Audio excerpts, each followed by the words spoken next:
Hello everyone. Today we're going to be doing this video on the Guanche language, the indigenous language of the Canary Islands. And I'm excited about this because it's very difficult to find information on the language because there's just so little things and very scant information about it, but I was able to find things. So we're going to be able to actually dive into the sentences and see the syntax and even some verb conjugations and stuff. So I'm excited for that. It's not going to go that deep into detail just because there's not too many things to see, but I've done my best here in this presentation. So let's get started. So today in this video, we're going to I'll give you an overview of the language. I'll give you some things to understand about it, given its scant information. We'll go over to some grammar features. We'll go over the syntax and samples of the script that are basically the sentences that are in this presentation, written in this script.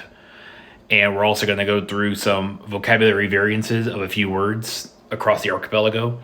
And also we're going to go over some pronouns that it has, verbs, and that's about the extent of this video. So the word Guanche, or as many people may say Guanche, it comes from a portmanteau basically of Juan meaning person and Achinet referring to the island of Tenerife. However, this term was only used to refer to the island of Tenerife, which is the biggest island in the Canarian archipelago, but later it has come to refer to the indigenous inhabitants of the entire island chain. Most linguists consider this to be a part of the Amazigh language group in the Afro-Asiatic language family because of its strong resemblance to its number system and many words relating to agriculture and livestock. However, much of the lexicon has unknown origins. It also survives. The language today survives in the Canarian dialect of Spanish, in topography and place names, and in last names as well. And one last thing to consider here is that many European bypassers mentioned that there was no writing system when they were there. However, in the past century, there have been inscriptions found on the island, both those on the coast, which typically are considered to be more of the time to be Amazigh bypassers or people who just came to trade or lived there for a short period of time, and the ones in the mountains or in the interior areas of the islands are considered to be more purely native Canarian. So things to understand about this group. So because of its scantness, the language doesn't have a lot of information. The language became dormant in between the 16th and 17th centuries. The Spanish invaded, and the language didn't survive for a couple more centuries after that, as there are lists, word lists that were collected by some, I guess, quote unquote explorers in the 1500s and 1600s, because the islands were all conquered by the year 1496, and resistance ended in the 1520s. However, the language did survive until probably the early 1700s or something. And the classification of the language, it's not really known what the languages really are. Most linguists consider it to be part of the Amazigh language group, given their number systems and basic vocabulary being from many different Amazigh languages. However, there is a large part of the language that has unknown origins that they can't explain. So many people have tried to connect this to Dravidian languages, to Basque, and I don't have anything to say about that except I'm not sure how it could be related to Dravidian languages, but that's beyond me.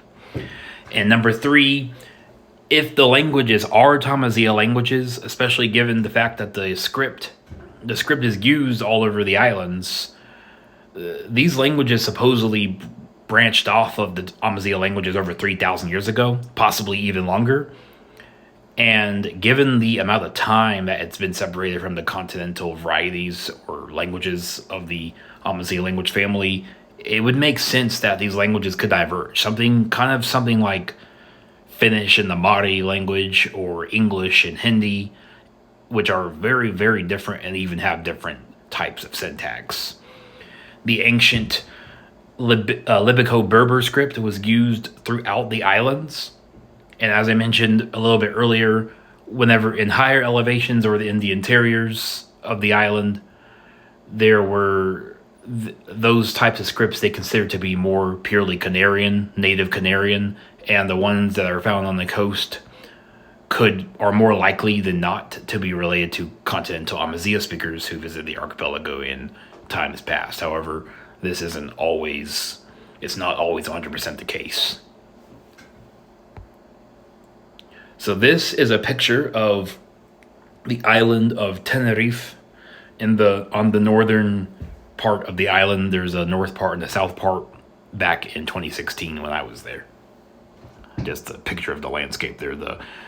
The northern part tends to be a little bit more fertile than the southern part, from what I understand. Now on to the grammar features. So there's not much to say here about the gender. So the gender, there are typically masculine and feminine genders. One of probably the first explorer who came out with a word list back in 1341, 60 years before the first Spanish people started trying to take over the islands, back when the islands were still fully independent.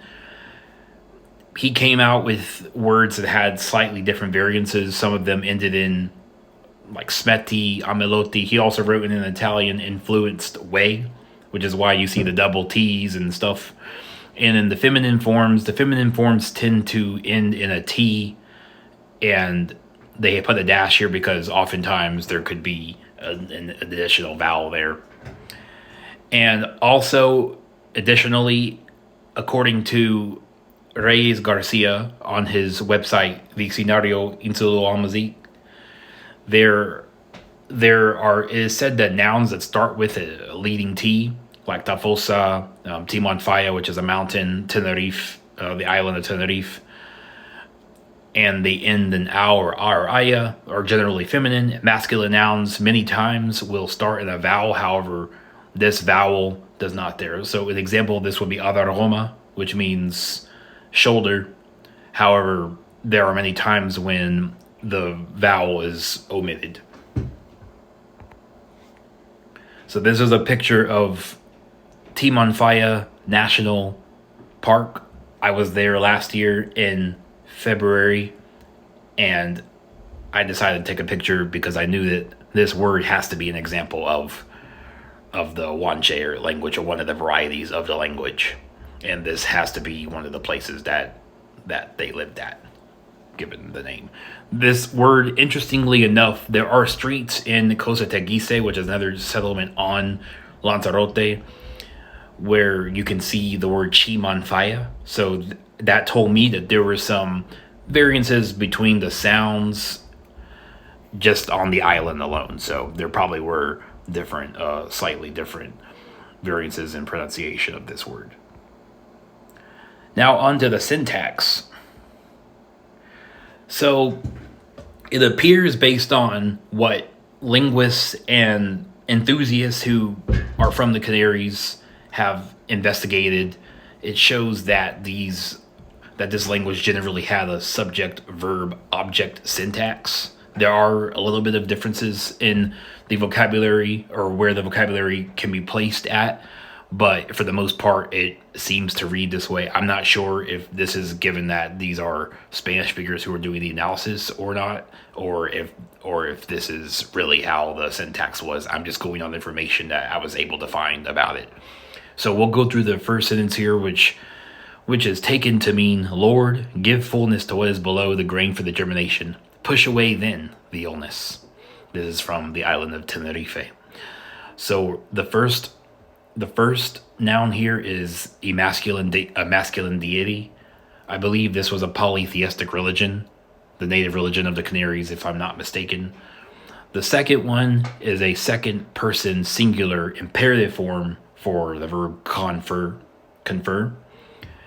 I'm not exactly sure what this a is after that. It may be part of this because heke above it was given as part of that, and then the next one was ade.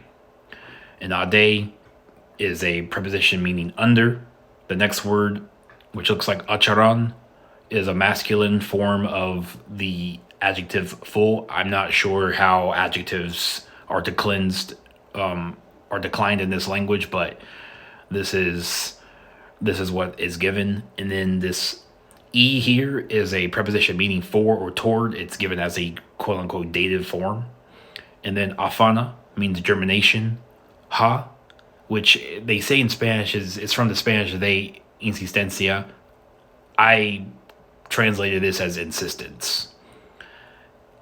And the next one here, ucus, I suppose this is pronounced, is the second person singular imperative form of the verb remove or take, and aran means illness. So as you can see here, the verb comes after this subject. However, they are calling out to this god Wasksod. I am assuming that is pronounced, and that D is an emphatic D. The second sentence here means, as for the one who is accustomed to a roof over his head, the one who bears heavy responsibilities is like the shepherd. This is from the island of Gran Canaria.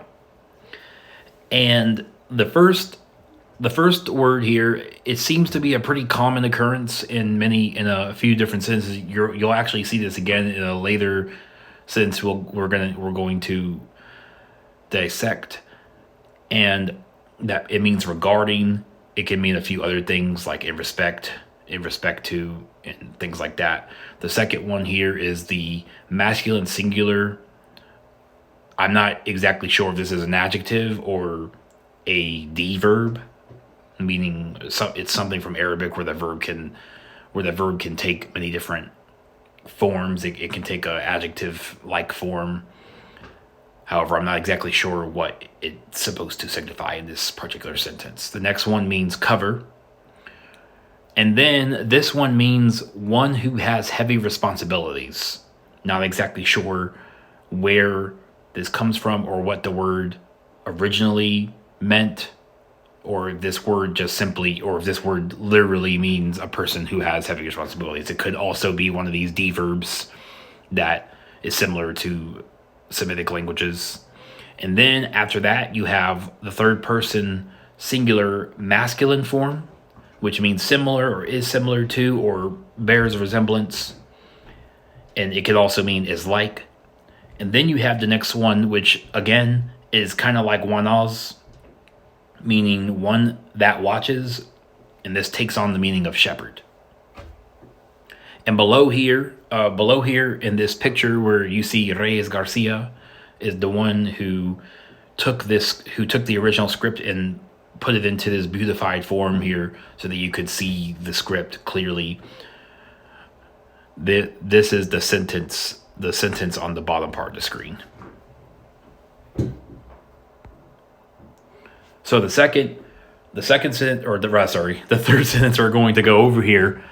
This also appears to be of subject, verb, object syntax. And this one, the first one, again, you're seeing za here, meaning regarding. So this means regarding obedience. Abandon the water source. It is stealing the real abundance. This is from Gran Canaria again.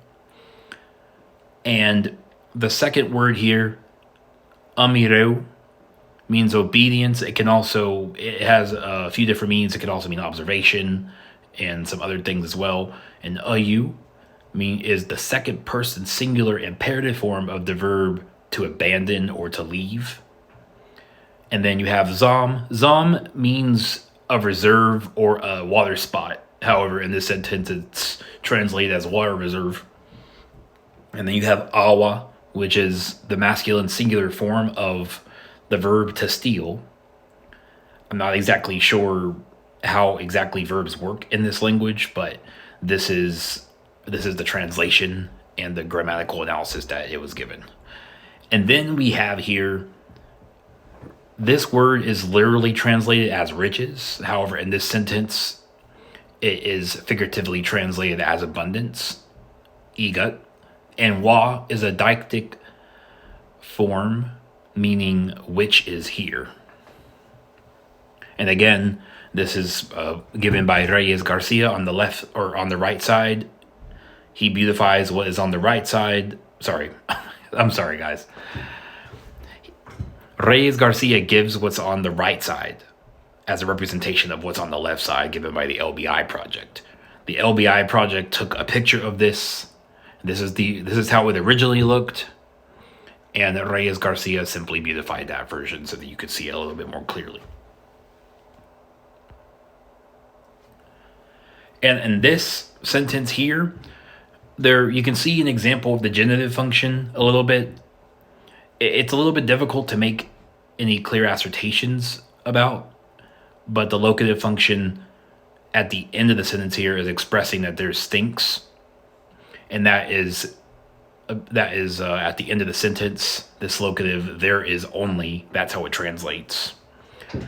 And so in the first word here, we have the word bidden, which is the masculine plural form of people or humans. And I assume that this works sort of like Spanish does, where you just put what you're referring to after the noun before it, or the noun that precedes it. So the people of are. I'm not sure why they wrote are, or are refers to a specific settlement in those days, but this is how they wrote it. The people of are, and I'm assuming it's means to or toward. And then you have, again, what's given as the genitive form of tribe. And then you have anus. So this one has an interesting etymology. I'm not exactly sure what this refers to, and the author of the website Diccionario Insular Amazigh, also ran by Mr. Reyes Garcia, mentioned that Anus is a place in the central Niger, I believe, where this is a tribe that's there. I'm not sure if this means this tribe had some kind of trading with the Canarians, the ancient Canarians. However, Arabs were known to go to the Canaries, as is demonstrated by later word lists in their numbers. The word for 4 changed to arba, and the word for 5 changed to kamsa, which is kind of interesting because in earlier word lists, the words were basically purely Amazigh. So it's interesting how it changed. And there are also other Arabic loanwords, which I didn't have enough information to share in this presentation, but that is a known fact, at least in some of these academic works I've been reading.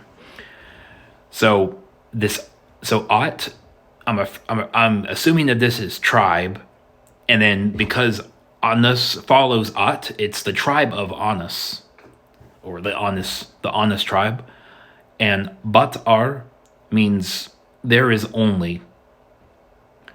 I'm not exactly sure which one of these means there is and which one of these means only, but I'm willing to bet that Bat means there is and Ar means only.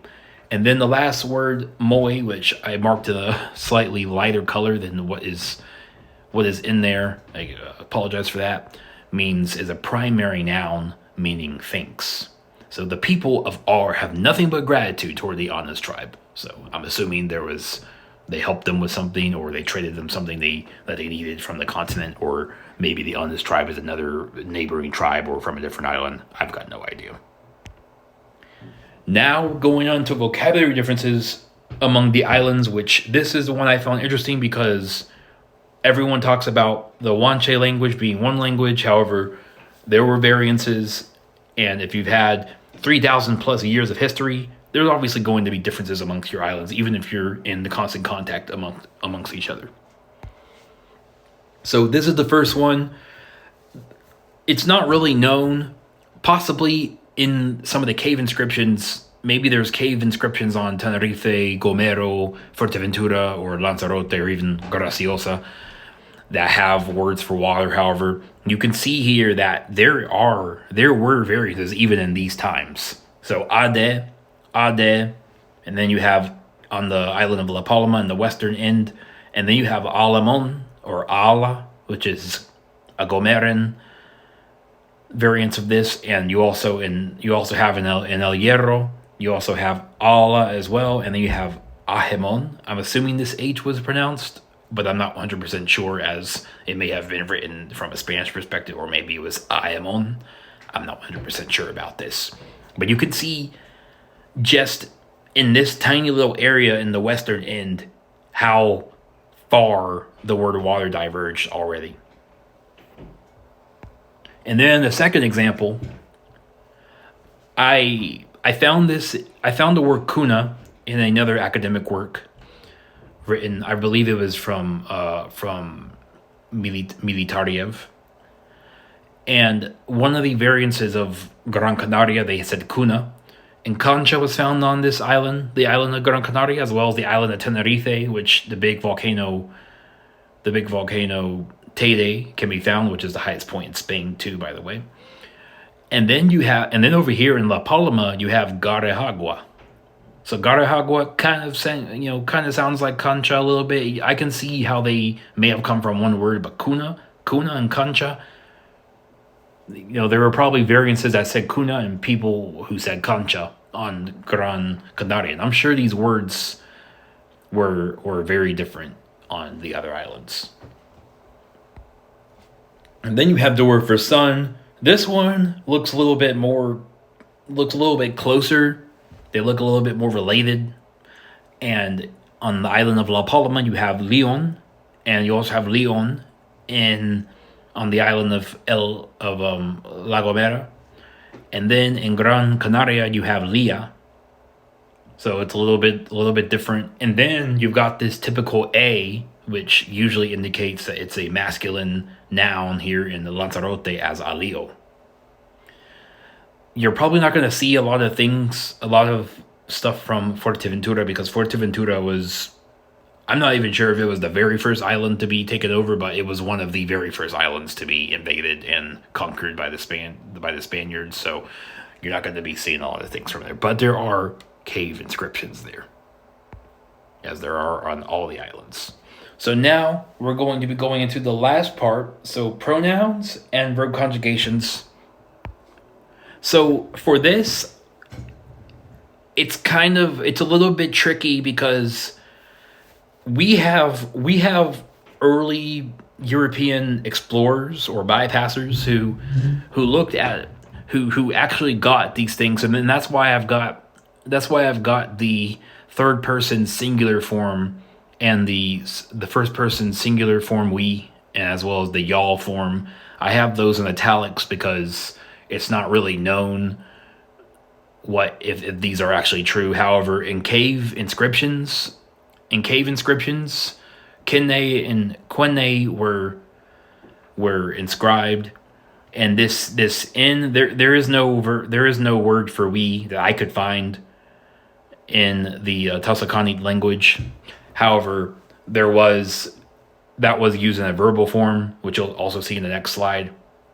However, the I form, the singular you form, and the plural they form, the third person plural form, those were attested in different word lists. So those are known to be, I'm assuming these are standalone pronouns, but I'm not 100% sure, because we didn't have this kind of information, this kind of specificity back then.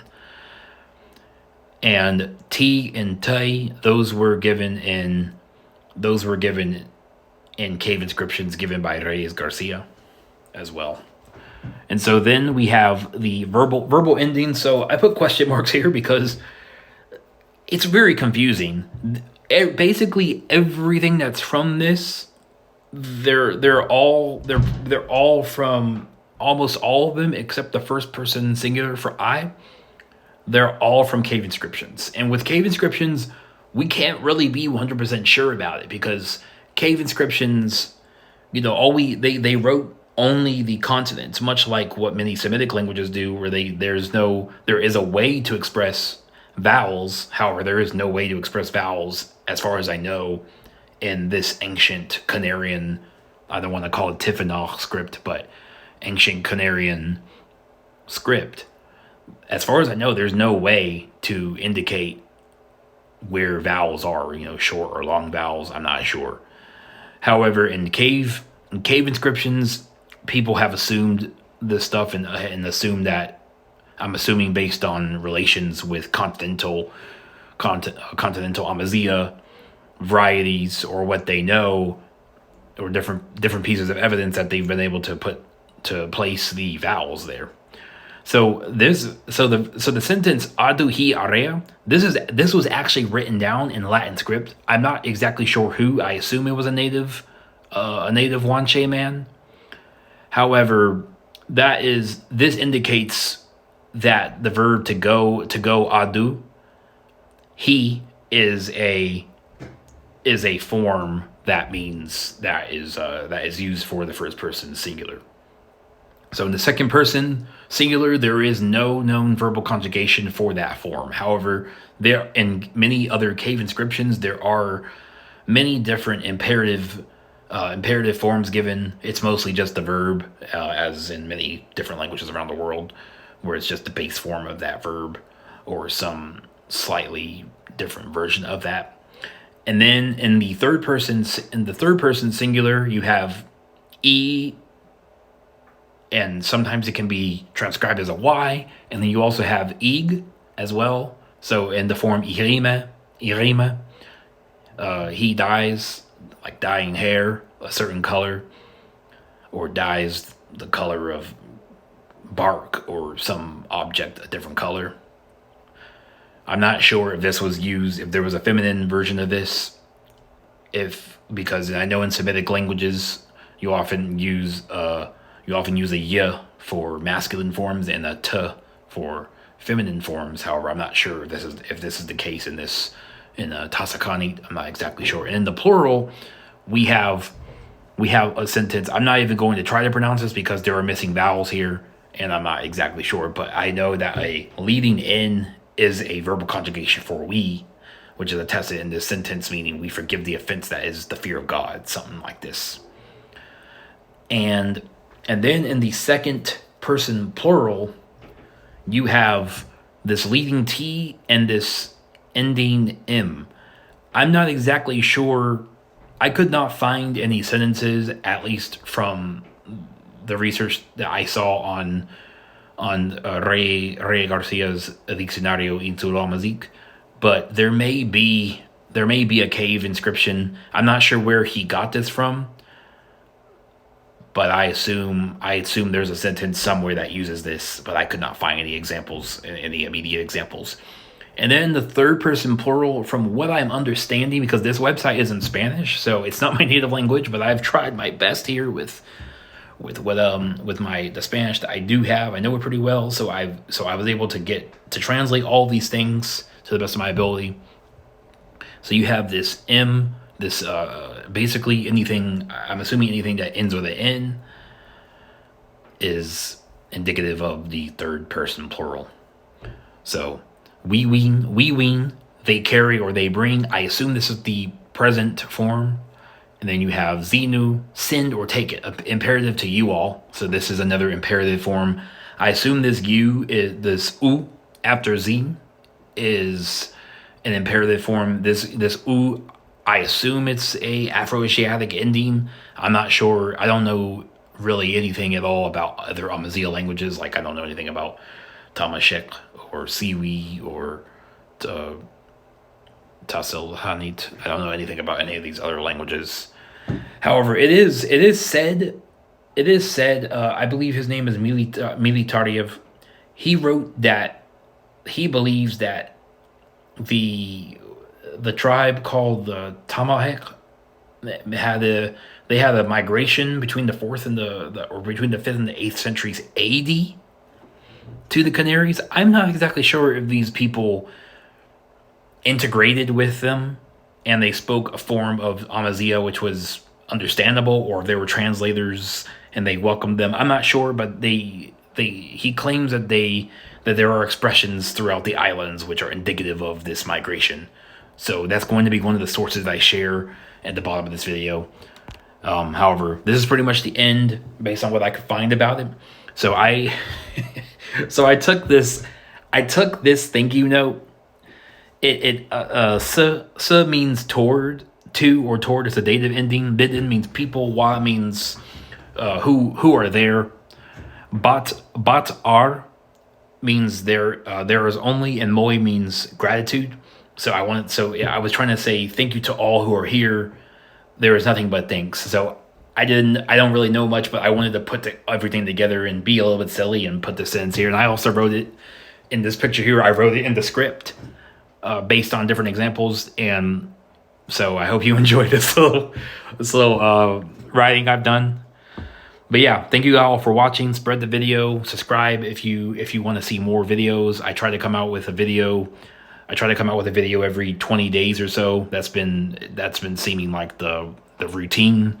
However, I'm trying to come out with more videos, but I'm also developing an app for language learning at the same time right now. So my time is split as I'm trying to live full time on languages. So I appreciate everyone's support, and I will see y'all in the next video.